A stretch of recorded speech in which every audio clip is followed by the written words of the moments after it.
ऐसे सूरवीर पड़े हुए थे। उस समय स्मशान भूमि में जो गांव के नगर के लोग थे उनको भीम ने नहीं मारा था, सैनिकों को, कीचक के और उनके भाइयों को, वो सब देखकर भाग पड़े, विस्मय में पड़ गए कि ये सैरंध्री के पति वास्तविक गंधर्व और बड़े बलवान हैं। विराट के पास जाकर के निवेदन किया कि महाराज, कीचक मारा गया, 105 भाई उसके मारे गए, जितने सैनिक थे सब मारे गए, मारने वाला एक पर्वताकार गंधर्व जिसका प्रहार वज्र जैसा, पर आपके किसी नगरवासी को नहीं मारा। कीचक के मारे जाने पर विराट को और मंत्रियों को बहुत दुख हुआ, क्योंकि महाबली इसी के द्वारा सुरक्षित था विराटनगर। सब मन में विचार कर रहे हैं कि ऐसा कौन हो सकता है जो कीचक को ऐसी दुर्गति से मार सकता है। अब बात फैली विराटनगर में, विराटनगर से अन्य नगरों में, अन्य देशों से, सब पूरे विश्व में फैल गई। कीचक महाबली विराट का सेनापति साला ऐसी दुर्गति से मारा गया। दल के दल बैठकर यही बात करते कि नहीं, कोई ऐसा गंधर्व नहीं जो इस गति से मार सके। दुर्धर्ष वीर कीचक की इस मृत्यु का समाचार वायु की तरह सब जगह फैलने लगा। अज्ञातवास की अवस्था में पांडवों का पता लगाने के लिए बहुत से शास्त्रों की संख्या में गुप्तचर अलग अलग देशों में भेजे गए थे। वो ग्रामों में, राष्ट्र में, नगरों में, जंगलों में, ऋषियों के आश्रमों में गुप्त रूप से जानकारियां लेते हुए विचरण कर रहे थे। सब वापस पहुंचे, गिने हुए 2-4 दिन ही रह गए थे। सब सभा में पहुंचे, जहां भीष्म जी, कर्ण जी, कृपाचार्य जी, द्रोणाचार्य जी, दुर्योधन, ये सब बैठे हुए थे। अलग अलग देश प्रांतों से सब गुप्तचर वापस हुए। गुप्तचर बोले, महाराज, दुर्योधन से हमने कोई देश नहीं बचा, कोई जंगल नहीं बचा, कोई आश्रम नहीं बचा, निर्जन गुफाएं, लताओं के समूह, गुल्म, कोई ऐसा नहीं बचा जहां मैंने ढूंढा ना हो। ऊंचे ऊंचे पर्वतों के शिखर, देश, जन समूह के स्थान, शून्य स्थान, तराई के गांव, बाजार, नगर, कहीं भी पांडवों का पता नहीं लगा। आपका कल्याण है, क्योंकि आप पांडवों से ही तो भयभीत थे। मुझे ऐसा लगता है कि वो मृत्यु के गाल में समा गए। गुप्तचरों ने कहा, हमने रथियों में, हाथियों में, घोड़ों के बीच में सब जगह जा जा करके देखा, कहीं तो छुपे मिलेंगे, कहीं पता नहीं चला। हां, इतना पता चला है कि उनके सारथी, उनके रथ, उनके घोड़े द्वारिकापुरी में भगवान श्री कृष्ण बलराम के पास हैं, क्योंकि उस जब अज्ञातवास को जा रहे थे तो उनको वहां भेजा था और धौम्याचार्य जी को भेजा था द्रुपद देश। शत्रु को संताप देने वाले दुर्योधन पांडवों के इंद्रसेनादि सारथी द्वारिकापुरी में हैं, ऐसा हम लोगों ने खोज कर ली है। पर वहां ना द्रौपदी है, ना 5 पांडव हैं। उन लोगों से बातचीत में हमने सुना कि उन लोगों को भी पता नहीं कि पांडव कहां है। ऐसा ही आज्ञा की थी युधिष्ठिर जी ने। इसलिए हम सबका निर्णय है कि वो मारे गए, कोई अजगर लील गया हो या दावानल में नष्ट हो गए हो, वो है नहीं, जीवित नहीं है। अब हमारे लिए क्या आज्ञा है? पांडवों को ढूंढने के लिए कोई जगह ऐसी नहीं बची जहां हम लोगों ने ढूंढा ना हो। हां, एक बात अगर आपकी पकड़ में आवे तो अभी अभी हमें अपने गुप्तचरों से, जो गुप्तचरों के प्रधान थे, पता चला है कि विराटनगर में महाबली सेनापति 10,000 हाथियों का बल रखने वाला कीचक मारा गया है। इससे अगर आपका कोई सूत्र बैठे तो आप देख लीजिए। बकाया वहां पूरे विराटनगर को छान लिया है, 5 पांडव नहीं है। स्मशान भूमि में कोई गंधर्व उनके 105 भाइयों को भी मार दिया है, और मारने का कारण कोई सैरंध्री है। अब आप इस पर विचार कर लीजिए और मुझे आज्ञा कीजिए। राजा दुर्योधन दूत की बात पर विचार करके सोचते रहे और सभासदों से कहा, कार्यों के अंतिम परिणाम को ठीक ठीक समझ लेना अत्यंत कठिन है, इसलिए आप लोग पहले अपने अपने विचार प्रकट कीजिए। जो आपने अभी सुना कीचकवध, और ये भी सुना कि सर्वत्र ढूंढ लिए गए, नहीं मिले। 13वां वर्ष पूर्ण होने वाला ही है, अगर पूर्ण हो गया तो सत्य प्रतिज्ञ पांडव निश्चित हमारा नाश कर देंगे। सत्यव्रती पांडव मद की धारा बहाने वाले गजराज के समान, भारी विषधर के समान वो हम पर टूट पड़ेंगे। इसलिए अभी समय है, 1 2 दिन 3 दिन जल्दी से ढूंढ लिया जाए तो 12 वर्ष का वनवास और 1 वर्ष का अज्ञातवास, अगर पहचाना नहीं गए तो भारी विपत्ति हम सब पे पड़ने वाली है। कर्ण ने कहा कि अब इन गुप्तचरों को छोड़ो, अब हम गुप्तचर तैयार करते हैं।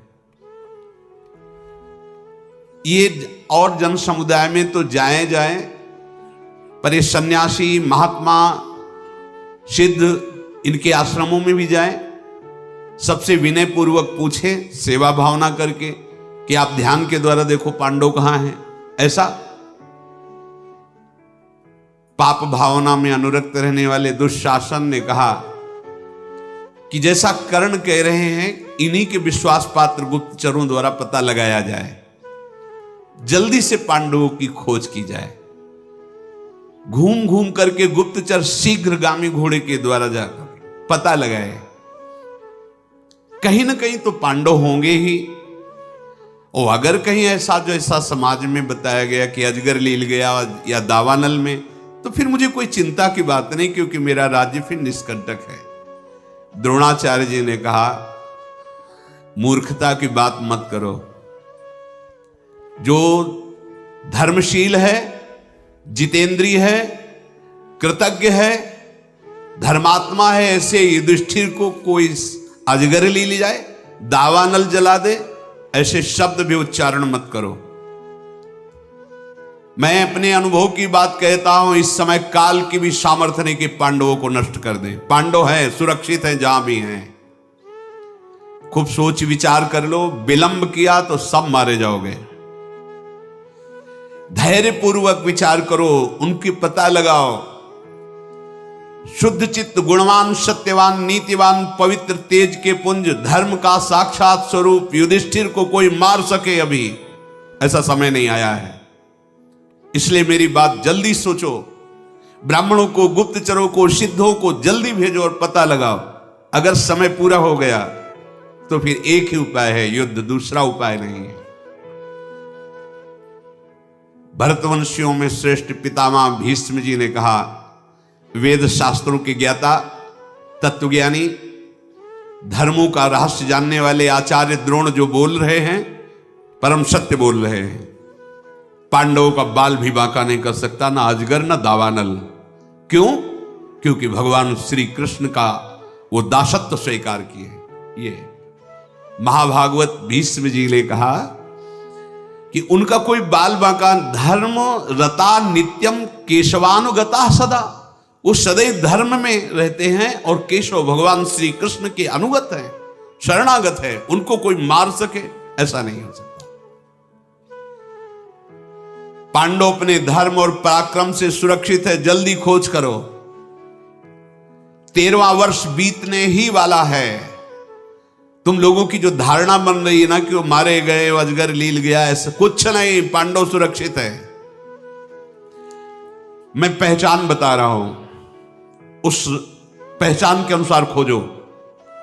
जिस नगर में धर्मराज युधिष्ठिर विराजमान हैं, वहां सब धर्म का आचरण करने वाले दानशील, उदार, विनयी, लज्जाशील होंगे। जहां महाराज युधिष्ठिर विराजमान करते हैं वहां प्रसन्नता छाई रहेगी, सत्यपरायणता, हृष्ट पुष्ट, कार्यकुशल होंगे। जहां महाराज युधिष्ठिर विराजमान है वहां दूसरों का दोष देखने वाला कोई नहीं रहेगा, ईर्ष्यालु नहीं होगा। वो स्वयं धर्म में तत्पर, इसलिए उनके आसपास सब धर्मात्मा होंगे। जिस जनपद में गौ सेवा अधिक हो रही हो, जहां की गौएं हष्ट पुष्ट हो, निश्चित वहां ढूंढो, युधिष्ठिर विराजमान होंगे। बाहरी लक्षणों से पहचाने जा सकते हैं। जो मैं कह रहा हूं तत्काल, नहीं तो समय व्यतीत हो रहा है। शरद्वान के पुत्र कृपाचार्य जी ने कहा कि वयोवृद्ध भीष्म की जो वार्ता है वो परम सत्य है। मेरा भी अनुभव कि पांडव मारे नहीं जा सकते, वो जीवित है।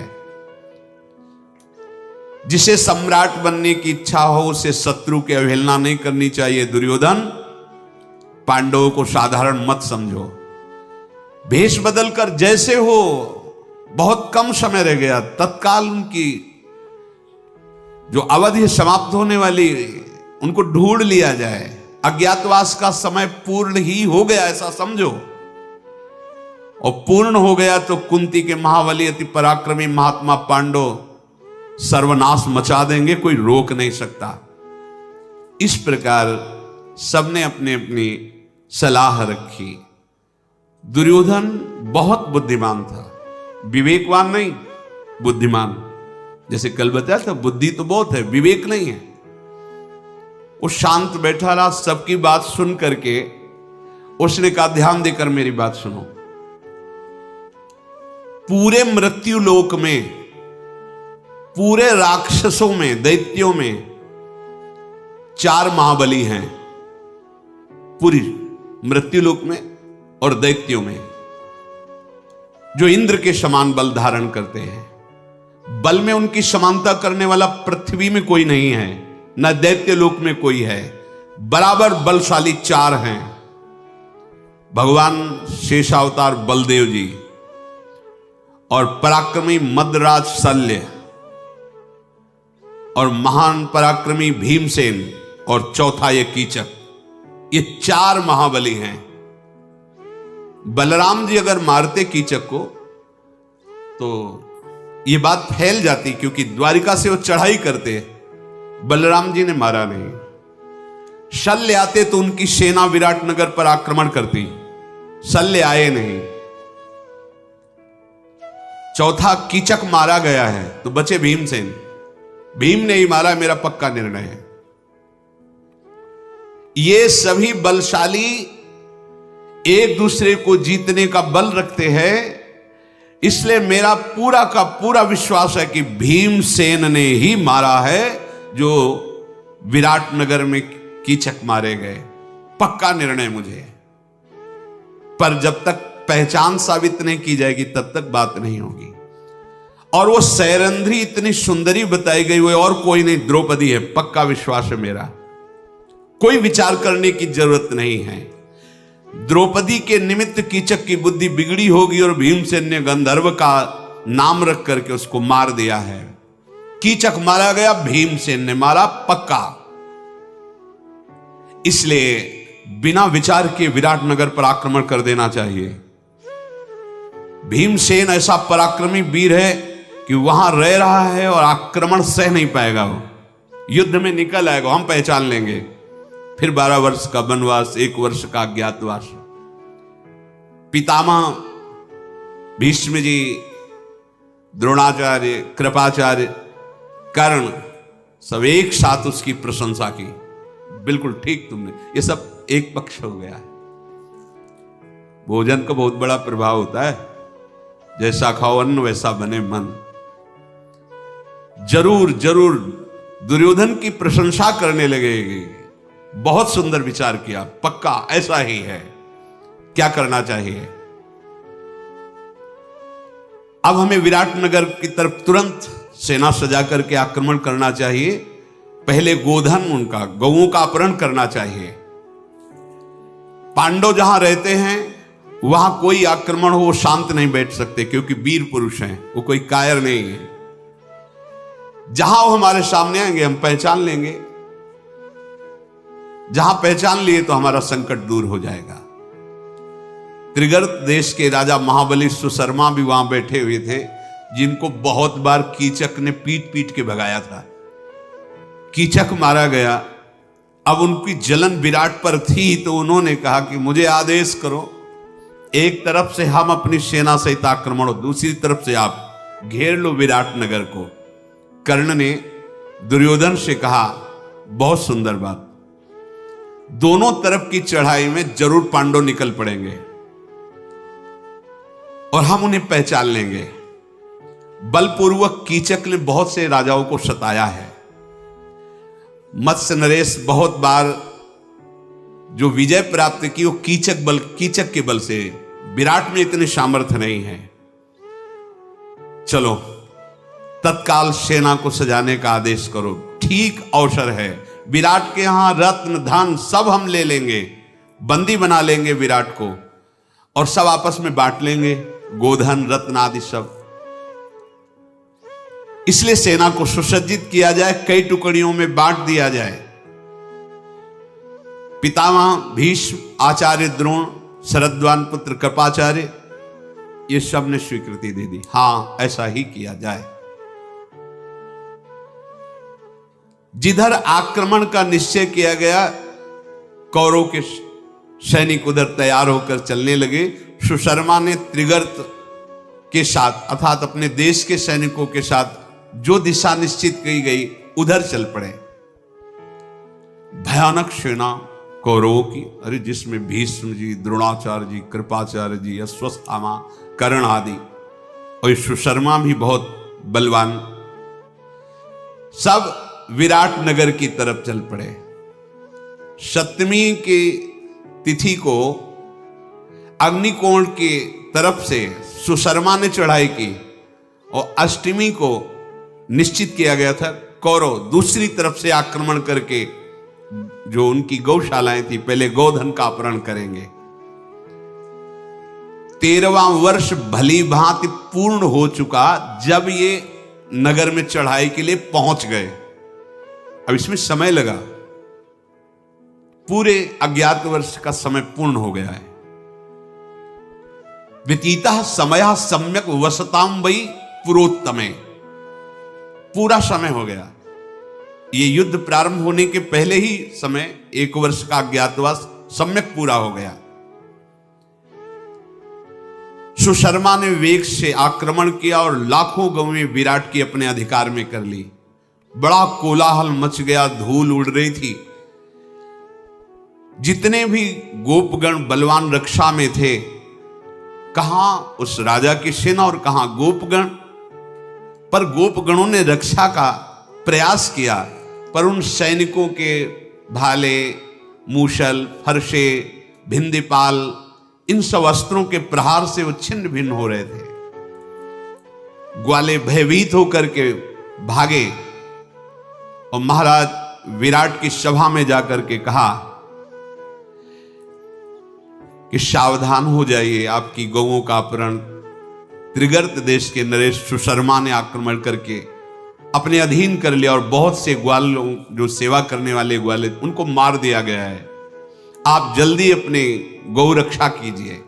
हमारा तिरस्कार करके उन्होंने हमारे भाइयों को मार दिया, गोप जनों को, और गौओं को हाँक कर लिए जा रहे हैं। आप छुड़ाने की चेष्टा कीजिए, नहीं आपका यश और आपकी गौएं ये दोनों आपके हाथ से चली जाएंगी।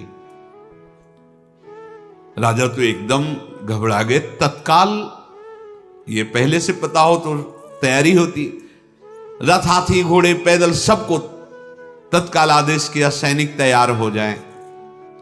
वो स्वर्णमय रथ पर स्वयं विराट विराजमान हुए और अपने जो परिकर के भाई बंधु थे उनको तैयार किया। जब रथ जोत रहे थे तो कंक ने कहा युधिष्ठिर जी ने कि हमें ऐसा लगता है कि आपके यहां जो घोड़ों की रक्षा करता है और जो गौओं की रक्षा करता है और जो रसोईया है, ये महावीर हैं, इनके लक्षणों से पहचान में आता है। और महाराज, मैं 4 प्रकार के धनुर्वेद की प्रकांड जो पद्धतियां हैं उनका मैं ज्ञाता हूं, केवल पासे ही चलाना नहीं जानता हूं। आप अनुमति दीजिए कि मैं आपका रसोईया और आपकी जो घोड़ों की सेवा में और जो गौ की सेवा में, अर्थात नकुल सहदेव, ये चारों आपके साथ हो जाएं तो आपकी सुरक्षा अच्छी हो जाएगी। मत्स्यराज ने कहा कि पासे चलाना और रसोई बनाना, गौ सेवा करना, शुभ सेवा अलग है, लेकिन युद्ध में, वो महाराज आप चिंता मत करें, मैंने देखा है, क्योंकि मैं महाराज युधिष्ठिर के पास आत्मवत रहा हूं ना, तो ये लोग भी सेवा में ही थे वहां, क्योंकि सबने अपना परिचय दिया था। मैं युधिष्ठिर की गौ सेवा करता हूं, मैं अश्व सेवा करता हूं, मैं युधिष्ठिर का रसोईया हूं। तो कहा मुझे परिचय है। ये ऐसे बलशाली कि जहां ये खड़े होंगे वहां पराजय हो ही नहीं सकती। राजा ने कहा यदि तुम्हारी ऐसी परीक्षा की हुई बात है तब तो जैसे रथ कवच हमने धारण किए वैसे आप लोग धारण कीजिए। अनायास महान पराक्रमी पांडवों ने नकुल, सहदेव, भीम और युधिष्ठिर ये तैयार हो गए। रथों पर बैठकर बड़ी प्रसन्नता से नगर से बाहर निकले। दिन ढलते ढलते घेर लिया जाकर सुशर्मा को, जो गौओं का अपहरण किए थे। महाबली भीमसेन की गदा के आगे कोई टिक थोड़ी रहा था, और युधिष्ठिर का भाला प्रसिद्ध था। कई कई सैनिकों को एक प्रहार में नष्ट कर देना। युद्ध महाराज विराट भी कोई साधारण नहीं, पर उस कोटि के बलवान नहीं जिस कोटि के पांडव बलवान हैं। युधिष्ठिर ने व्यूह रचना तत्काल की अपने भाइयों की, नकुल, सहदेव, भीम, युधिष्ठिर, चारों ऐसे ढंग से, और घेर लिया। और महाराज विराट रथ के द्वारा अपने सैनिकों के घेरे से रण कौशल दिखाते हुए त्रिगर्त के 500 रथी, 800 घुड़सवार, 5 महारथी मारकर गिरा दिए और सुशर्मा पर धावा किया। विराट ने सुशर्मा पर प्रहार किया। सुशर्मा रणोन्मत्त होकर के विराट को बाणों से बींधने लगा। महाराज युधिष्ठिर ने देखा कि विराट तो घिर रहे हैं। सुशर्मा ने विराट की सेना को मथ करके विराट के घोड़ों को मार दिया, सारथी को मार दिया, और दौड़ करके विराट को बंदी बना लिया। भयभीत हो गए विराट। सुशर्मा ने जब विराट को बंदी बनाया, महाराज युधिष्ठिर की तरफ दृष्टि करके विराट कह रहे थे, कंक तुम कह रहे थे कि बहुत बलशाली ये लोग हैं, छुड़ाओ मुझे, मुक्त करो। देखो हमारे यहां सुखपूर्वक रहो, तुम हमारी जान की रक्षा करो, बड़ा सत्कार किया है तुम्हारा, अब उसका बदला चुकाओ। युधिष्ठिर ने कहा शांत रहिए, आप धैर्य धारण कीजिए। महाबली भीमसेन से कहा, भीम जल्दी छोड़ाओ सुशर्मा से विराट को, कहीं ऐसा ना हो कि मृत्यु दंड दे दे। भीमसेन जैसे भयंकर तूफान चलता है, ऐसा वेग धारण करके दौड़े। सुशर्मा से कहा खड़ा रहे, खड़ा रहे। गदा से रास्ता बनाते हुए शीघ्र पहुंचे। 1,00,000 सैनिकों को एक क्षण में मार दिया। न जाने कितने घुड़सवारों को, रथियों को, हाथी सवारों को भीमसेन विनाश करते हुए सुशर्मा के पास पहुंच गए। बलवान भीमसेन ने सुशर्मा के रथ पर छलांग लगाई, पहुंच गए, बाल पकड़ा, खींच के नीचे गिरा दिया। और विराट को विराट यद्यपि वृद्धावस्था को प्राप्त हो रहे थे, फिर भी बलशाली थे ही। भीमसेन के अंक में विराट विराजमान, और कहा भीमसेन तुम चिंता मत करो, देखो अभी ये सब भागते हैं पीठ दिखा के। सुशर्मा के बाल पकड़ करके बलपूर्वक घसीट करके महाराज युधिष्ठिर के पास लाए और कहा आदेश करो इसका अभी सर उतार दें। सुशर्मा तो भयभीत हो गया, चिल्ला चिल्ला के रोने लगा, ये हमारी इच्छा नहीं थी, पर दुर्योधन ने मुझे भेजा है।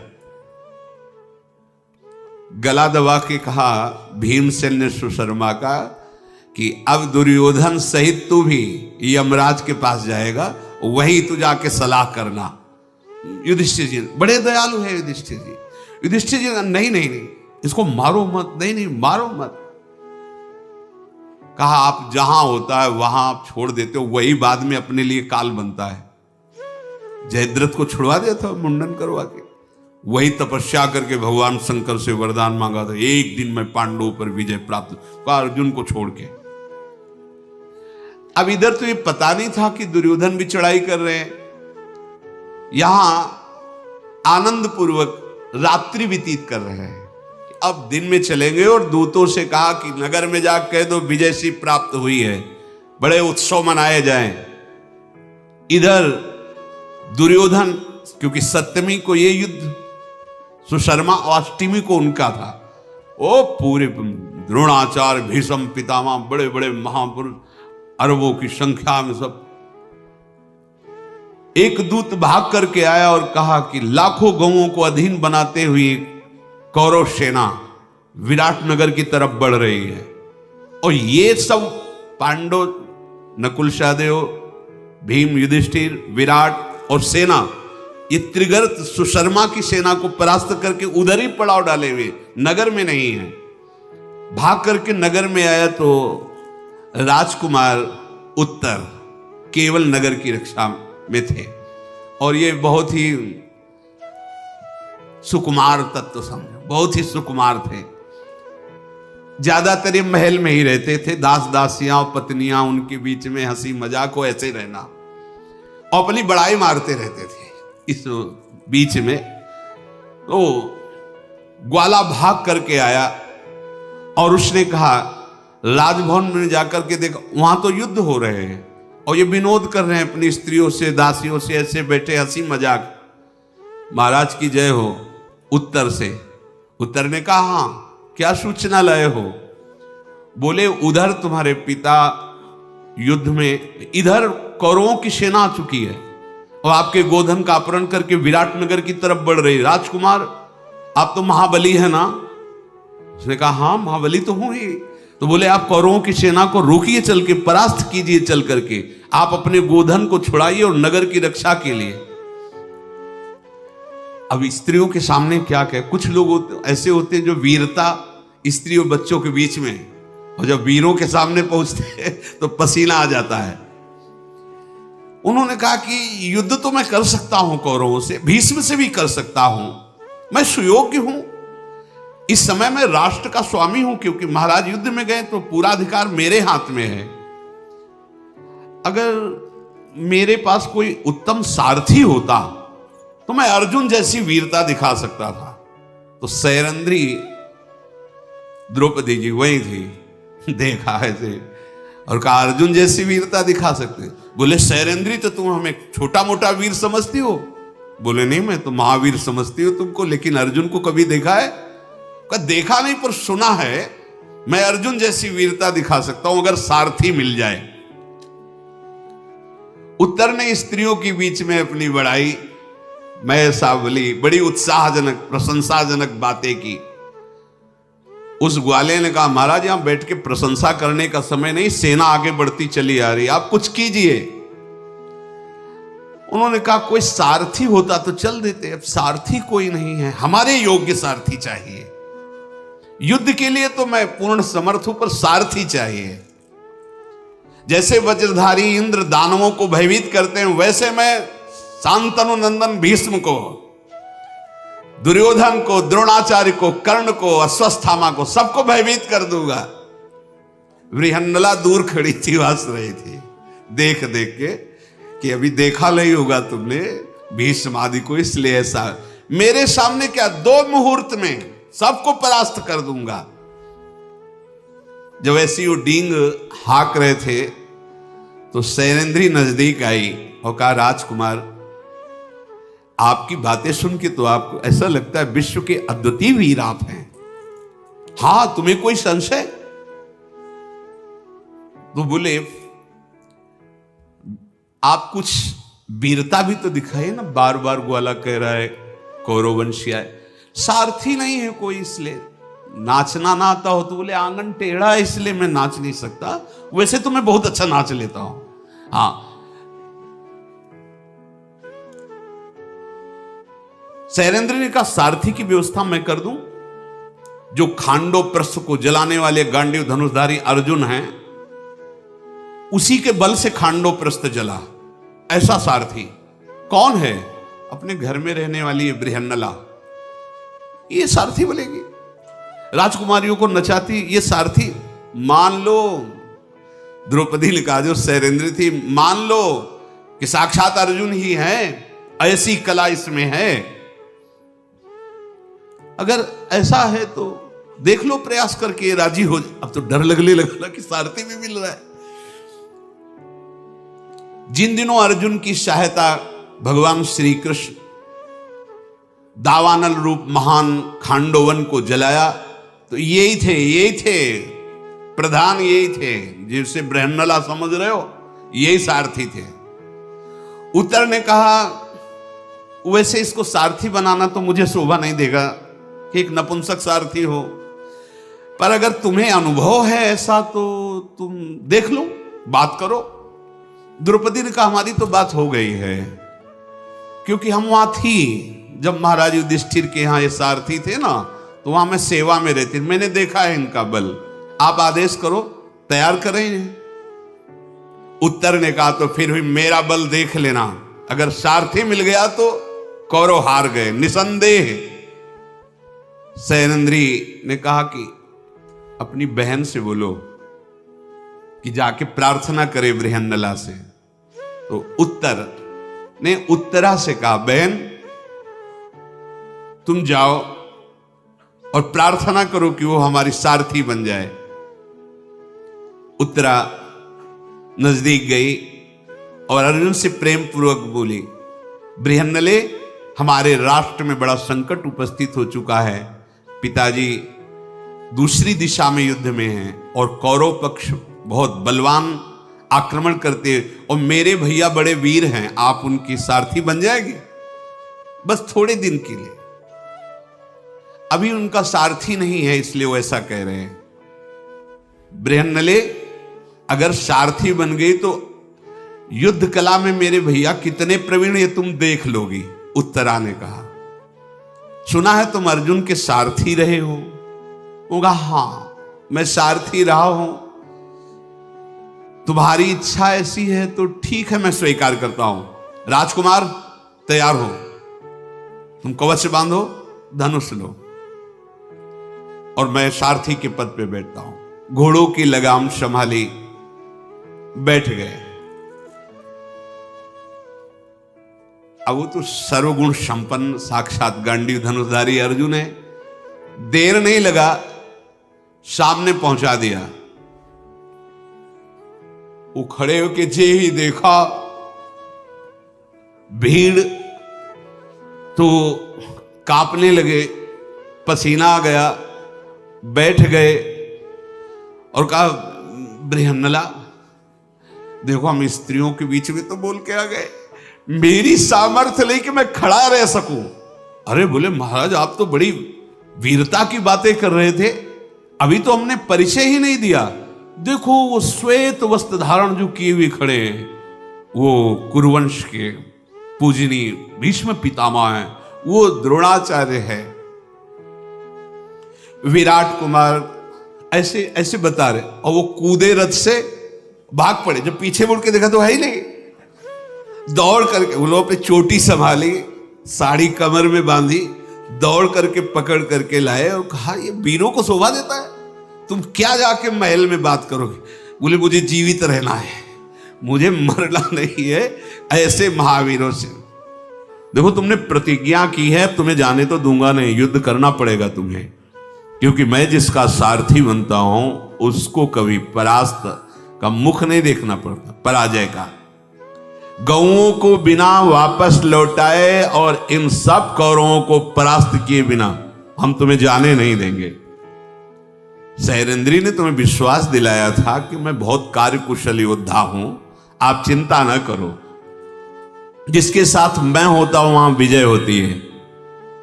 उत्तर बोला ये सफेद पोशाक में कौन दिखाई दे रहे? तो उनका अद्भुत महापुरुष भीष्म पितामह है।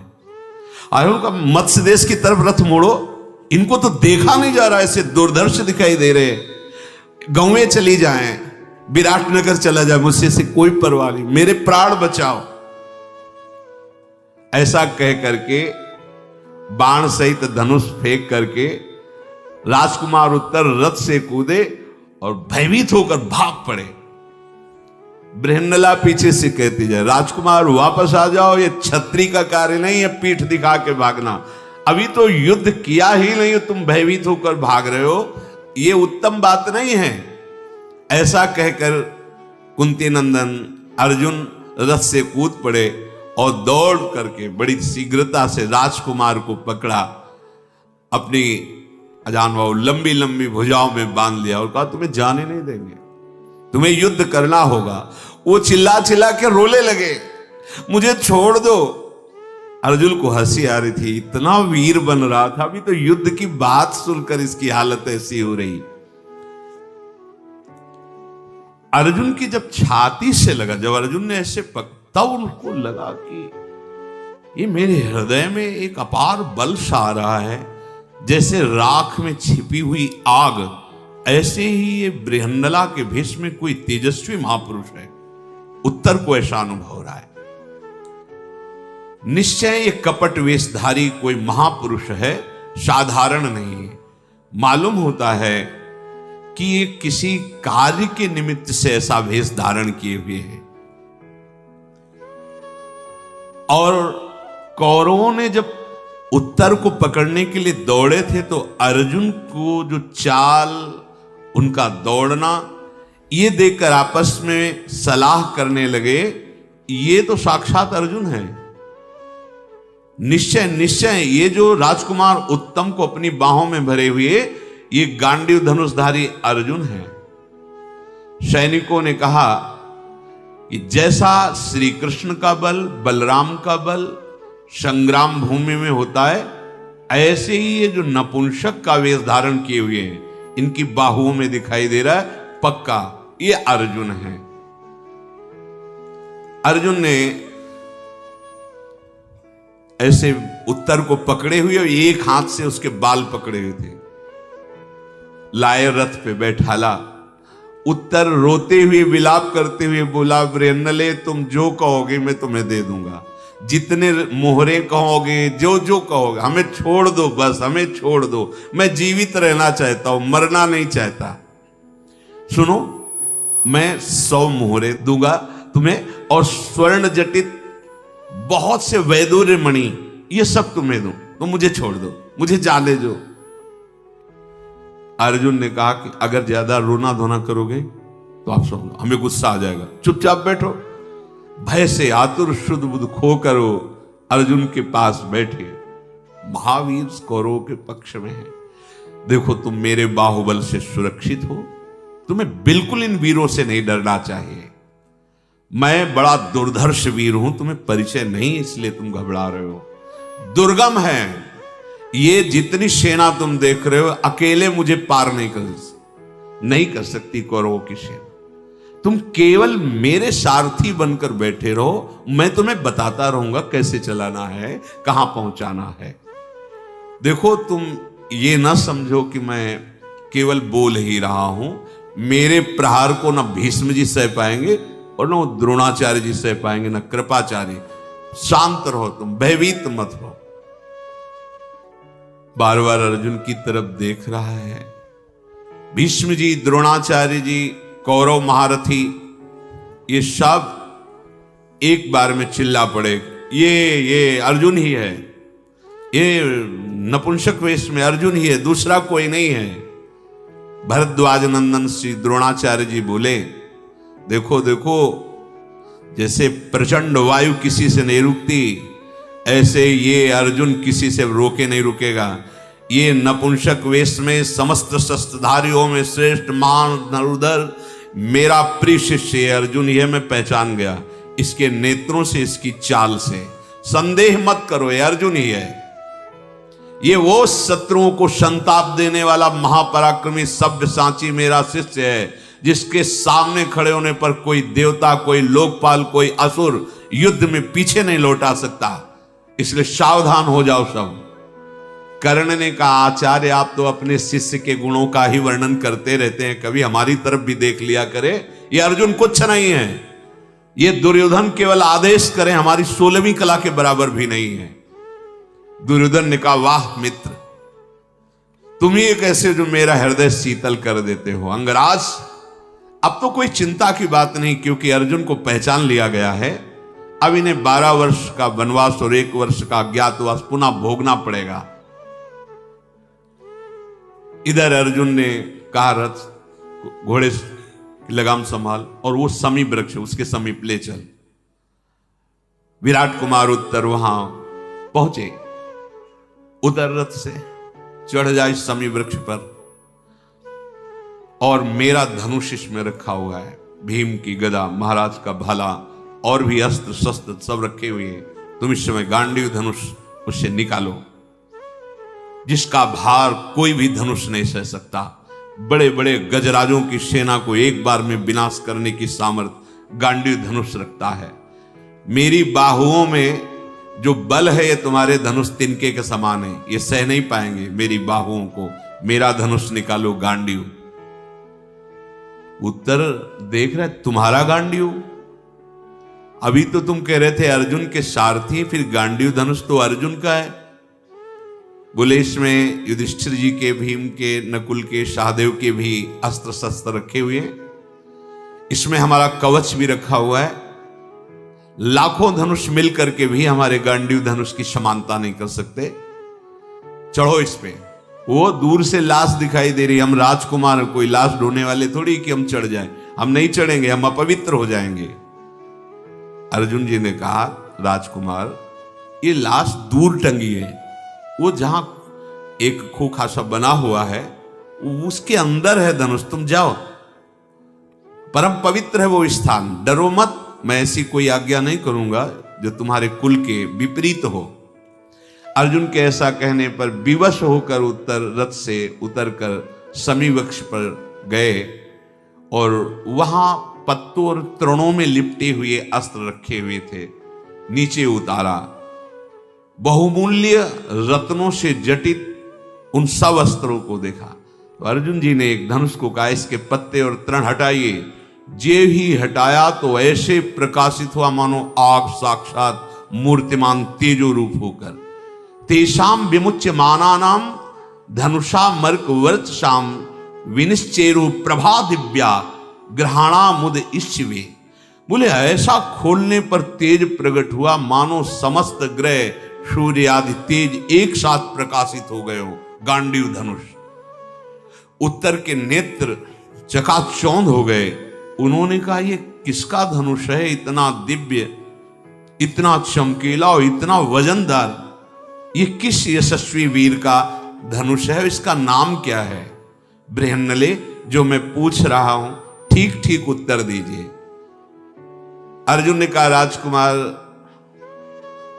अब सुनो, इस धनुष का नाम गांडीव है और ये जिसके हाथ में होता है उसका नाम अर्जुन, और काल से भी युद्ध करने की सामर्थ्य रखता है अर्जुन।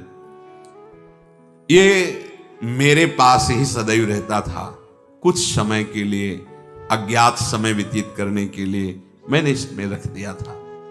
ये देवताओं पर भी विजय अकेला प्राप्त कर सकता है, ऐसा ये धनुष है। विराट पुत्र, जिस समय मैं अपने दिव्य बाणों का संधान इस पर करता हूं फिर कोई सामने टिक नहीं सकता। युद्ध में शत्रुओं पर आघात करना और शत्रुओं की बाण वर्षा को काटना गांडीव का सहज स्वभाव है। देखो ये महात्मा युधिष्ठिर का अस्त्र, ये भीम का अस्त्र है, ये नकुल का, सहदेव का अस्त्रों का परिचय दिया। अर्जुन ने कहा राजकुमार अब तुम समझ गए हो मैं गांडीव धनुषधारी अर्जुन हूं, और जानना चाहते हो तो महाराज की सभा में जो कंक बन के विराजमान हो हमारे बड़े भ्राता धर्मराज युधिष्ठिर हैं। तुम्हारे यहां जो रसोईया बल्लभ है वही महाबलशाली भीमसेन है जो तुम्हारे पिता के यहां रसोई का काम कर रहे हैं। अश्वों की देखभाल करने वाले ग्रंथिक नाम से मेरे भ्राता नकुल हैं और गौशाला के अध्यक्ष तंतिपाल नाम से मेरे भ्राता सहदेव हैं। हम पांचों पांडव, और सैरेंद्री जो तुम्हारे मां के यहां दासी रूप से रह रही वो महान द्रौपदी है जिसके कारण कीचक मारे गए। उत्तर कूद पड़ा रथ से, साष्टांग दंडवत किया और कहा कि मुझे क्षमा करना, मैंने आपको बार बार बृहन्नला कह के संबोधन, आप तो हमारे गुरुदेव के समान पूज्य हैं, मुझे विश्वास नहीं हो रहा कि आप बृहन्नला बनकर के मेरे महल में राजकुमारियों को नचाते गए। अहो भाग्य, सौभाग्य कि मुझे अर्जुन का सानिध्य मिला। मेरे अज्ञानवश जो आपको कुछ अनुचित व्यवहार लगा हो तो क्षमा कीजिए। मैं अब आपके चरणों का आश्रय पाकर बहुत ही निर्भय हो गया और मुझे कोई भय नहीं। पार्थ, मैं सदैव आपका दास। अब आप कृपा दृष्टि से देखिए और अब देखिए कि मैं कितने उत्साह से घोड़ों को हाँकता हूं। मेरा महान सौभाग्य प्रकट हुआ जो अर्जुन का सानिध्य मुझे मिला। वीरवर, आप आरूढ़ होइए और देखिए, आप जहां आज्ञा करेंगे वहीं मैं घोड़े को ले चलूंगा। अर्जुन ने कहा, तुम कोई भय मत करना, रण में केवल तुम्हें अब कौशल देखना है अर्जुन के हाथों का। ये जितने महावीर खड़े सब भाग पड़ेंगे, तुम निश्चिंत रहना, भयभीत मत होना। मेरे इन सब तरकशों के जो बाण हैं वो अंदर से उत्साहित हो रहे हैं चलाने के लिए, क्योंकि 12 वर्ष का वनवास, 1 वर्ष का अज्ञातवास सहने के कारण मेरे भी हृदय में प्रबल वेदना हो रही कि इनको दंड दें। सुनो, कुछ क्षण मौन रहना। अर्जुन शांत होकर जितने दिव्यास्त्र प्राप्त किए थे सबका स्मरण किया। सब दिव्यास्त्र साक्षात रूप से प्रकट हो गए। अर्जुन ने कहा, जिस समय मैं जैसा स्मरण करूं आप कृपा करके उसी समय उपस्थित हो जाए। सब दिव्यास्त्रों ने कहा, मैं आपके मन में ही वास कर रहा हूं, आप बस स्मरण कीजिए, जिस समय जिसका स्मरण करेंगे हम सेवा में उपस्थित रहेंगे। ये सब देख करके उत्तर ने कहा, महाराज एक प्रश्न का उत्तर दे दीजिए। आप इतने महान होकर नपुंसक बनकर के क्यों रहे महल में? कैसे नपुंसकता को प्राप्त हो गए? मेरी ये बात समझ में नहीं आ रही। आप बाहरी वेश छुपा लेते, लेकिन परीक्षण हुआ था आपका, आप नपुंसक थे। आपका परीक्षण पिताजी ने कराया था, आप नपुंसक थे। तो बाहरी भेष ही नहीं, आप वास्तविक नपुंसक थे। ऐसा कैसे हो सकता है कि परीक्षण भी सही हो और आप अर्जुन भी हो? अब मुझे संशय नहीं है, पर मेरे अंदर एक अब भी प्रश्न है कि अर्जुन नपुंसक कैसे हो सकते हैं? तो अर्जुन ने बोला, मैं उर्वशी के शाप से नपुंसक भाव को प्राप्त हुआ था। पूर्व काल में भाई युधिष्ठिर की आज्ञा से देवलोक गया। उस सभा में उर्वशी ने मेरे को देखा, मैंने उर्वशी को देखा, पर मेरा देखने का हेतु था कि वो मेरे वंश की मूल हेतु जननी है। तो मैं अपलक नेत्रों से देखता रहा कि ये मेरे वंश की पूर्वज है, तो ये बड़ी वंदनीय है। पर उसको ऐसा लगा कि मैं काम भाव से देख रहा हूं, इसलिए देवराज इंद्र ने प्रेरणा करके हमारे पास भेजा। तो हमने उनसे कहा कि कुंती माता के समान आप पवित्र हैं हमारे लिए, हम कभी ऐसी भावना से स्वीकार नहीं कर सकते। तो वो हमें नाराज होकर शाप दे दिया कि जा नपुंसक हो जा। पर देवराज इंद्र ने उस शाप को 1 वर्ष के लिए सीमित कर दिया, जो अज्ञातवास में तुम्हारे महलों में व्यतीत हुआ। अब देखो, मैं पूर्ण स्वस्थ हो गया हूं, शाप खत्म हो चुका है। राजकुमार, तुम्हें मालूम होना चाहिए कि अब मैं अपने स्वरूप को प्राप्त हो चुका हूं। महापराक्रमी अर्जुन ने हाथों से वो जो चूड़ियां आदि पहने थे निकाल के फेंक दिया और दस्ताने पहने गांडीव धनुष संचालन के लिए। अपने घुंघराले केशों को बांधा और कहा कि तुम शीघ्र रथ को आगे बढ़ाओ। धनुष की टंकार प्रत्यंचा चढ़ाकर जे ही टंकार की गांडीव की, तो ऐसा लगा मानो 2 हिमालय आपस में टकरा गए हो। भयानक शब्द पृथ्वी को विदीर्ण करता हुआ कौरव की सभा के जितने घोड़े थे घुटने टेक दिए। कौरव पक्ष के जो रथियों में बड़े बड़े महारथी, बड़े बलवान अश्व जोते हुए थे, जो ही गांडीव की टंकार की ऐसी भयंकर टंकार थी, घुटने टेक दिए। सब महारथियों के होश उड़ गए। उत्तर घबरा रहा है। उत्तर से कहा, चढ़ और ये ध्वजा हटा अपनी, सिंह की ध्वजा, जा समी वृक्ष के समीप सम्मान से रख दे। और अर्जुन ने चिंतन किया अपनी ध्वजा का। तो बहुत अट्टहास करते हुए वीर महाबली हनुमान जी जिस पर विराजमान, वो कपित ध्वजा करके रथ पे विराजमान हो गई। जे भी कपित ध्वज विराजमान हुआ, अर्जुन ने कहा घोड़े और नजदीक ले चलो। महाबली अर्जुन अपने देवदत्त नामक शंख को जे ही बजाया तो सबके रोंगटे खड़े हुए। ऐसा भयानक शंखनाद, वेगशाली घोड़े थरथराने लगे। द्रोणाचार्य जी प्रसन्न हुए, बोले अब समझ में आया, ये गांडीव की टंकार और ये शंख की गर्जना मेरे शिष्य अर्जुन की है। यद्यपि विपक्ष में है पर प्रसन्नता हो रही है। उत्तर घबरा गया, उसने कहा अब दोबारा शंख मत बजाना, ने हमारे हृदय की गति रुक जाएगी। इतनी जोर का शंखनाद, हमने रणभेरिया सुनी है, हाथियों की चिघाड़ सुनी है, शंखनाद भी सुने, पर ऐसा शंखनाद हमने कभी नहीं सुना। ये तो बहुत, और जैसा शंखनाद वैसे हनुमान जी की गर्जना। हनुमान जी विराजमान है ध्वजा पे, महाबली हनुमान, धनुष की टंकार, हनुमान जी की गर्जना और शंख की ध्वनि, हाहाकार मच गया कौरवों की सेना में। अर्जुन ने कहा सावधान उत्तर, अब दोबारा शंखनाद कर रहा हूं। अब दोबारा जे ही शंखनाद और धनुष की टंकार की, द्रोणाचार्य, भीष्म पितामह, कृपाचार्य, अश्वत्थामा, बड़े बड़े वीर सब सावधानी के स्वर में, सावधान मतलब दूसरी शंख ध्वनि का मतलब अब बाण प्रहार। हमारे शस्त्र छूट रहे हैं, घोड़े अप्रसन्न हो रहे हैं। द्रोणाचार्य जी कह रहे हैं सूचना हो रही है विनाश की, भाग जाओ, जिसे भागना नहीं अर्जुन छोड़ेगा नहीं। दुर्योधन ने कहा कि आपके मुख से शोभा नहीं देता आचार्य द्रोण, एक अकेला अर्जुन हो, इतने सब महारथी, कैसी बात आप कह रहे हो।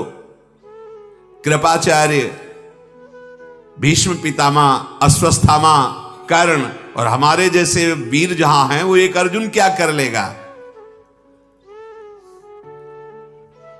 फिर पहली बात तो 13वां वर्ष अभी पूरा नहीं हुआ, आप लोग धर्म को जानने वाले हैं, अभी अज्ञातवास का समय पूरा नहीं हुआ।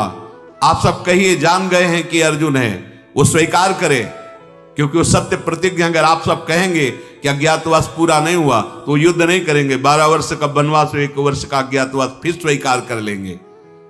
हमने गणना की है, अज्ञातवास अभी पूरा नहीं हुआ। इसका प्रमाण स्वयं भीष्म जी दें, क्योंकि धर्म का परम ज्ञान भीष्म जी को है। सब भीष्म जी की तरफ देखने लगे। भीष्म जी ने कहा कलाह काष्ठाश्च युज्यन्ते मुहूर्ताश्च दिनानि च अर्धमासश्च मासाश्च नक्षत्राणि ग्रहस्तथा ऋतवश्चापि युज्यन्ते तथा संवत्सरापि एवं काल विभागेन कालचक्रम प्रवर्तते। सुनो समस्त रथी महारथियों, कला, काष्ठा, मुहूर्त, दिन, मास, पक्ष, नक्षत्र, ग्रह, ऋतु, संवत्सर, ये सब का ध्यान रखते हुए मैं कह रहा हूं, उस घड़ी से जिस घड़ी से ये वनवास के लिए निकले हुए थे, इन पक्ष मास आदि के समय के बढ़ने घटने से, ग्रह नक्षत्रों की गति के व्यतिक्रम से हर 5वें वर्ष में 2 महीने अधिक मास बढ़ जाते, 2.5 पौने 3 वर्ष में 1 अधिक मास। 13 वर्षों के पूर्ण होने के पश्चात भी पांडवों के 5 महीने 12 दिन अधिक व्यतीत हो चुके हैं चांद्र वर्ष के अनुसार। चांद्र वर्ष चंद्र गणना से 354 दिनों का एक वर्ष होता है चंद्र गणना से, और सौर वर्ष सूर्य गणना से 365 दिनों का एक वर्ष होता है। इस हिसाब से सूर्य संक्रांति के हिसाब से पांडवों के 13 वर्ष 6 दिन हुए हैं। 365 दिनों वाली गणना से 13 वर्ष 6 दिन हो चुके हैं, और चांद वर्ष की गणना के अनुसार से 13 वर्ष 5 महीने 12 दिन हो गए हैं, निकल गया। अज्ञातवास पूरा हो गया, चाहे चांद्र वर्ष की गणना से हो या सौर वर्ष की, सूर्य वर्ष, तो दोनों में से ये आगे है। सूर्य की गणना से 6 दिन आगे है, 13 वर्ष 6 दिन, और चंद्र वर्ष की गणना से 13 वर्ष 5 महीना 12 दिन आगे है। इसलिए उनका अज्ञातवास पूरा हो चुका है। पांडवों ने जो प्रतिज्ञा की थी अक्षरशः पालन उन्होंने किया है। अर्जुन ऐसे नहीं है कि वो अपने सत्य धर्म को छोड़ दें। राजा युधिष्ठिर परम धर्मात्मा हैं, कुंती के पुत्र लोभी नहीं हैं, तपस्या और कठिन कर्म करने वाले हैं। वो कभी कोई लोभ से अनुचित कार्य नहीं कर सकते। पांडव पराक्रम में समर्थ हैं, धर्म से उनका समय पूरा हो गया है। महाराज भीष्म जी ने कहा, यदि कोई अर्जुन को असत्यवादी कहेगा तो मेरे द्वारा पराजित होगा। देखो, सत्य का इतना पक्ष होता है।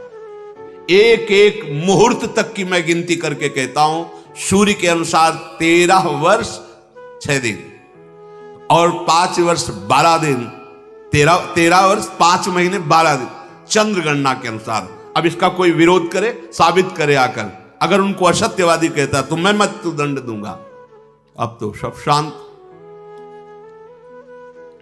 तो फिर युद्ध की व्यवस्था करो, दुर्योधन ने कहा। बिना युद्ध के अब कोई बात बनने वाली नहीं। भीष्म जी ने कहा, संधि कर लो, मान जाओ मेरी बात, उसको अपने में मिला लो, आधा आधा हिस्सा कर लो। जैसे इंद्रप्रस्थ में रहते थे, तुम हस्तिनापुर में रहो। संधि की क्या बात, मैं कुछ भी बिना युद्ध के देने के लिए तैयार नहीं हूं। ये कुंती पुत्र मेरा क्या कर लेगा। भीष्म जी ने कहा, लिख लो, ये अकेला समरभूमि में संपूर्ण पृथ्वी को भस्म कर सकता है। इसके पास ऐसे दिव्यास्त्र जो अपने लोगों के पास भी नहीं है। कौरव संपूर्ण रणभूमि में जोर लगा दें तो भी कुछ भी नहीं कर सकते अकेले अर्जुन का। दुर्योधन ने कहा, मैं कुछ नहीं दे सकता, संधि कर नहीं सकता। अब आप शीघ्र वही उपाय बताओ जिससे युद्ध में विजय हो। भीष्म जी ने कहा, अगर युद्ध ही करना चाहते हो तो मेरी बात सुनो, तुम हमारे राजा हो, 1/4 हिस्सा सेना का लेके चलो हस्तिनापुर, यहां टिको मत। 1/4 सेना का हिस्सा अपनी सुरक्षा के लिए लो, निकल पड़ो हस्तिनापुर। क्योंकि अगर यहां सब बंदी बनाए जाएंगे, आप छूटे रहेंगे तो बात बन जाएगी। पहला प्रहार अर्जुन आप पे ही करेगा, इसलिए आप निकलिए। और 1/4 हिस्सा सेना जो गौएं अपहरण की गई वो हस्तिनापुर लेकर के चले। बकाया जो सेना बची आधी, वो हम सब मिलकर के देख लेंगे अर्जुन को। द्रोणाचार्य, कर्ण, अश्वत्थामा, कृपाचार्य, भीष्म जी, सबने ऐसी ही सहमति की। भीष्म जी की बात सबको पसंद आई। दुर्योधन ने तत्काल ऐसा किया, एक टुकड़ी सेना ली और हस्तिनापुर के लिए चल दिया। भीष्म जी व्यूह बना करके खड़े हो गए।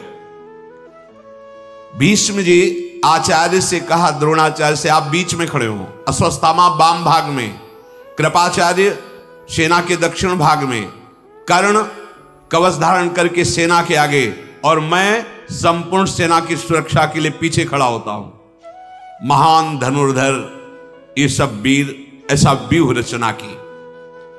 द्रोण ने कहा कि ये अर्जुन की ध्वजा फहराकर बता रही है कि विजय अर्जुन के ही हाथ में है।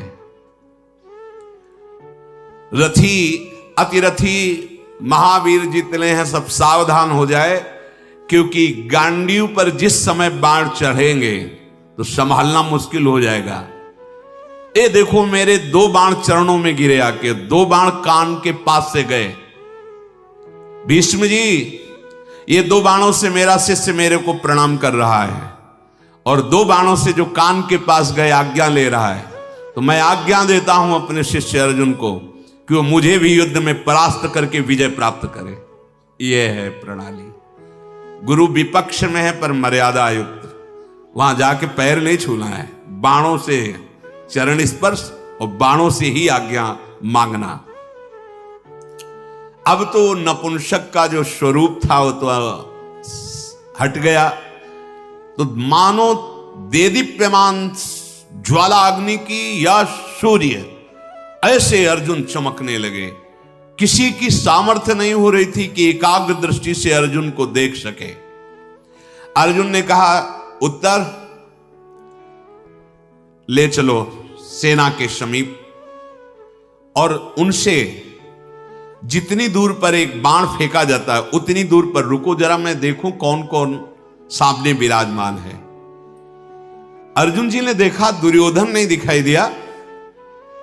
उसने कहा तो फिर इनको परास्त करने से हमें क्या, हमें तो उसको परास्त करना है पक्का। ये पितामह का ही विधान होगा उसको बचाने को। उसको भेज दिया दूसरी दिशा में वापस।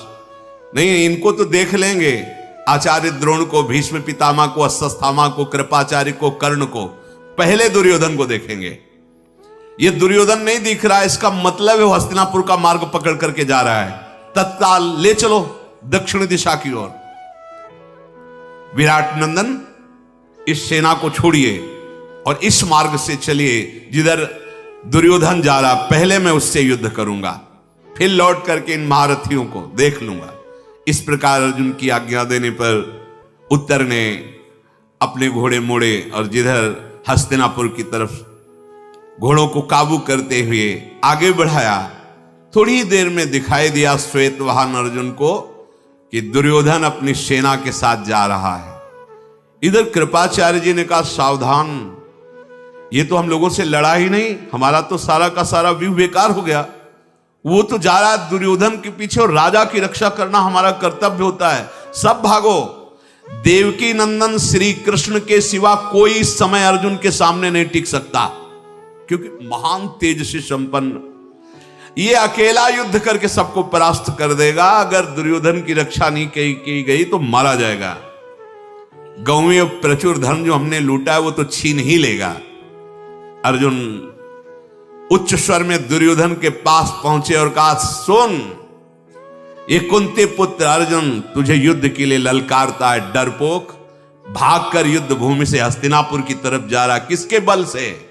और अर्जुन ने इतने बाण छोड़े जैसे आंधी चलती है, मार्ग अवरुद्ध करके सब सैनिकों को घायल कर दिया। युद्ध की मार, जो बाणों की मार खा करके कौरव सैनिक चिल्लाते हुए भागने लगे। मन ही मन सब मनाने लगे कि मैं भाग जाऊं जल्दी से और अर्जुन के बाणों की पीड़ा से बच जाऊं। पार्थ ने सबको घायल करके अपना शंख बजाया। अब तो दुर्योधन घबरा गया कि अकेले हम ऐसे कैसे लड़ सकते हैं। सैनिकों को तो परास्त कर दिया और महारथी तो पीछे छूट गए। धनुषधारियों में श्रेष्ठ अर्जुन बड़ी वेग से उन ग्वालों को मुक्त किया जो गौओं की सेवा में, और कहा तुम्हें जो गौएं हैं ये विराटनगर को ले जाओ, अब कोई रोकने वाला नहीं है। अर्जुन ने धनुष के टंकार की और ललकारा दुर्योधन से, अब कहां तू पीठ दिखा के भाग रहा है हस्तिनापुर की तरफ? क्या इसी बल से तूने पांडवों का अपमान किया है? लौट। कर्ण आ गया, क्योंकि कर्ण ने देखा कि अर्जुन उधर जा रहा है तो धनुर्विद्या में अर्जुन और कर्ण समान हैं, पर कर्ण ने अधर्म का पक्ष ले रखा है और अर्जुन ने दिव्यास्त्र प्राप्त किए हैं और तप पूर्वक धर्म का आश्रय लिया है। इसलिए कर्ण कमजोर हो जाता। बकाया कर्ण किसी भी, भगवान परशुराम जी से दिव्यास्त्र प्राप्त हो, किसी भी उसमें कम नहीं अर्जुन से। दौड़ करके अर्जुन को रोका और कहा, कहां? दुर्योधन को पीछे देखना, पहले मेरे से युद्ध कर। मैं बहुत समय से जल रहा हूं तेरे से युद्ध करने के लिए, छुपा छुपा घूम रहा था, आज हमारे सामने आया है। अर्जुन को याद आ गया सभा में द्रौपदी को जो कड़वे वचन बोले थे जब दुशासन घसीट के ला रहा था। बाणों की वर्षा कर दी, देर न लगी, उसके सारथी को मार दिया, घोड़ों को मार दिया, ध्वजा काट दी। और कर्ण ने भी बाणों की वर्षा की, पर अर्जुन के दिव्यास्त्र संधान से वो भाग पड़ा है। एक क्षण भी नहीं टिक पाया, भाग पड़ा, छोड़ के सेना भाग पड़ा। जितने भी सैनिक थे मानो जैसे पानी की वर्षा हो रही, ऐसे बाणों की वर्षा करके सबको घायल कर दिया। गौएं छुड़ा ली और जो गोपगढ़ गौओं की रक्षा में थे उनको भी मुक्त किया दासत्व से और कहा, जाओ ये विराटनगर की ओर गौएं लेकर तुम जाओ। अर्जुन ऐसा कह करके सहसा आगे बढ़े तो विराट पुत्र तेजी से रथ को हाँक रहा था। धनंजय की बाणों की मार से जो दुर्योधन के आसपास सैनिक थे वो सब नष्ट होते चले जा रहे थे। जैसे प्रचंड आंधी वृक्षों को उखाड़ती चली जाती है, ऐसे रथ की सेना, हाथियों की सेना, घुड़सवार सेना, पैदल सेना, इनको नष्ट करते हुए अर्जुन आगे बढ़े। अर्जुन के हृदय में भारी उत्साह। उसी समय कर्ण का भाई लाल घोड़ों के रथ पर बैठकर सामने आया। संग्रामजीत उसका नाम था। उसने अर्जुन को बाणों से बीधना चाहा। एक ऐसा छुरधार नाम के बाण से संधान किया, उसका गला कट के गिर गया। जब ये फिर कर्ण ने सुना कि मेरे भाई की हत्या अर्जुन ने कर दी, फिर लौट पड़ा। अब वो अर्जुन से बड़े बल से युद्ध कर रहा है। कर्ण का साहस देखकर अर्जुन ने कहा, देख तेरे साहस और तेरी गति को, अभी तो भागा था, अभी मैं फिर रोकता हूं। गरुण चिन्ह वाले बाणों से संधान किया, घिर गया। कर्ण को कुछ दिखाई नहीं दे रहा, बाण ही बाण। क्षण भर में उसका फिर घोड़ा, रथ, सारथी सब नष्ट कर दिया। अर्जुन ने जब घोड़ा, सारथी, रथ नष्ट किया तो कर्ण फिर पीड़ित होकर भाग पड़ा। अर्जुन के सामने द्रोणाचार्य जी ने कह दिया था, इस समय उसके सामने कोई नहीं टिक सकता। अकेला अर्जुन पूरे त्रिभुवन पर भारी है, क्योंकि तप, धर्म और दिव्यास्त्र तीनों से परिपक्व है। पितामह भीष्म, द्रोणाचार्य, कृपाचार्य ये तब तक पहुंच चुके थे। हठ पूर्वक बाणों की वर्षा करके अर्जुन को रोकने लगे। शत्रुओं का मान मर्दन करने वाले धनंजय के गांडीव धनुष से छूटे हुए वज्र के समान सायक जितने भी जन आए हुए थे, सबके ध्वजा काट देना, घोड़ों को मार देना और सारथी को पीड़ित कर देना। अर्जुन के छोड़े हुए बाणों को कोई समझ ही नहीं पा रहा था, किधर से आए, कब आए, कैसे आए। कर्ण भाग चुका था, ये महारथी युद्ध में डटे हुए थे। अर्जुन सबको ऐसे रोके हुए थे जैसे समुद्र के भारी तरंगों को तटभूमि रोके हुए हो। तत्काल भीष्म जी ने व्यूह रचना संकेत से की तुरंत, क्योंकि बहुत बड़े महारथी अर्जुन जी हैं। श्वेत घोड़ों वाले रथ पर सवार हुए अर्जुन दिव्यास्त्रों का स्मरण किया। स्मरण करते ही दिव्यास्त्र उनके धनुष पर विराजमान हो गए। अर्जुन प्रजा का संहार करने लगे, मानो साक्षात काल दंड भगवान यम ने चला दिया हो। जिधर देखो उधर सब मृत्यु को प्राप्त होते जा रहे हैं। ऐसे ऐसे अग्निबाण जो पूरी सेना को भस्म कर रहे हैं, मानो आग की ज्वाला प्रकट हो। किसी की ताकत ही नहीं थी कि अर्जुन की तरफ देख सके। सब दिशाओं में दोनों हाथों से बाण संधान कर रहे हैं, दाएं बाएं घूम घूम कर अलात चक्र की भांति। किसी को लक्ष्य नहीं बन पा रहा अर्जुन के मारने का, इतनी शीघ्रता से अर्जुन बाण संधान कर रहे हैं। अचिंत मन बुद्धि वाले शूरवीर अर्जुन ने रणभूमि में ऐसा पुरुषार्थ दिव्यास्त्रों का दिखाया, द्रोणाचार्य जी को 73 बाणों से बेंध दिया। द्रोणाचार्य है अद्वितीय वीर। द्रोणाचार्य जी शस्त्र और शास्त्र दोनों के परम ज्ञाता है। दो साहस इनके सामने कोई दिखा सके ऐसा है ही नहीं। द्रोणाचार्य जी के सामने 73 बाणों से सारथी को, रथ को, पताका को काट करके 73 बाणों से मूर्छित कर दिया गुरु द्रोणाचार्य जी को। 10 बाण दुस्सह नाम के वीर को मारा। अश्वस्थामा को 8 बाणों से बींध दिया। दुशासन को 12 बाण, शरद्वान पुत्र कृपाचार्य को 3 बाणों से और शांतनु नंदन गंगानंदन भीष्म को 60 बाणों से बेंध दिया। ऐसे रथ में छाप दिया 60 बाण से, हिल नहीं सकते। छुरप्र नाम वाले बाणों से जितने भी वीर थे सबको घायल कर दिया। और एक करणी नाम का बाण मारा, जो सबसे पीछे कर्ण भाग कर गया था, उसके कान में पूरा बाण घुस गया, वो तो मूर्छित होके गिर पड़ा। सारथी के वो यमलोक भेज दिया। ऐसे महान धनुर्धर अर्जुन ने जो रूप दिखाया, भीष्म जी मूर्छित, कर्ण तो मूर्छित है ही, द्रोणाचार्य कोई होश में नहीं है, सबको घायल करके। गांडीव धनुषधारी अर्जुन उत्तर से बोले, हो गया, अब यहां कोई लड़ने वाला नहीं दिखाई दे रहा है।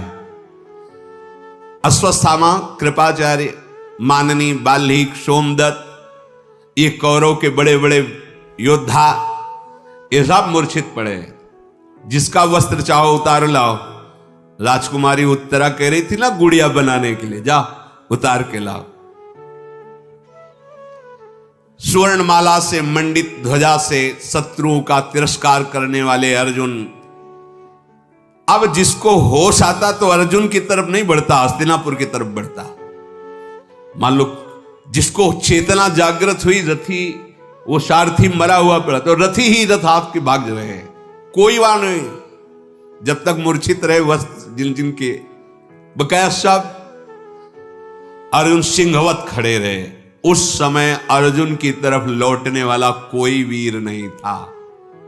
भीष्म जी भी मूर्छित ऐसे रथ में बाणों से बिंधे हुए, सब हस्तिनापुर की तरफ वापस।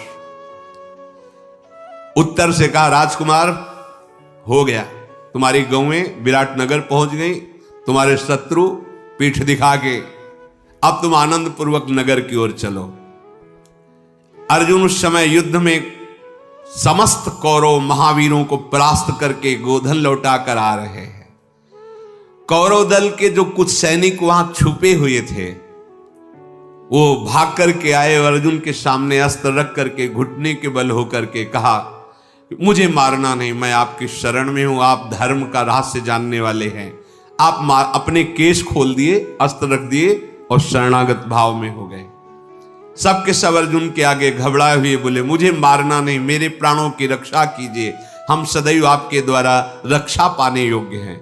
अर्जुन ने कहा, युद्ध धर्म कहता है कि जो अपना अस्त्र नीचे रख दे, कक्ष खोल दे, अर्थात धोती की कांच खोल दे, बाल खोल दे, उसको कभी वध नहीं करते। तुम निश्चिंत हो जाओ, ऐसी गति में हम तुम्हें बिल्कुल दंड नहीं देंगे। जाओ, तुम कुशल पूर्वक घर जाओ, कोई संकट नहीं, हमारा जो कार्य था वो हो चुका है। सैनिकों ने अभययुक्त वाणी सुन करके कहा, तुम्हारी आयु बढ़े, तुम्हारी कीर्ति बढ़े और तुम ही हमारे राजा बनो। ऐसा हस्तिनापुर के सैनिकों ने आशीर्वाद देते हुए प्रणाम करके वापस हुए। अर्जुन उनको जीवन दान देकर विराट नगर की ओर लौट रहे हैं। कौरव सेना शत्रुहंता पार्थ की मार से पीड़ित होकर सब वापस हो गई है।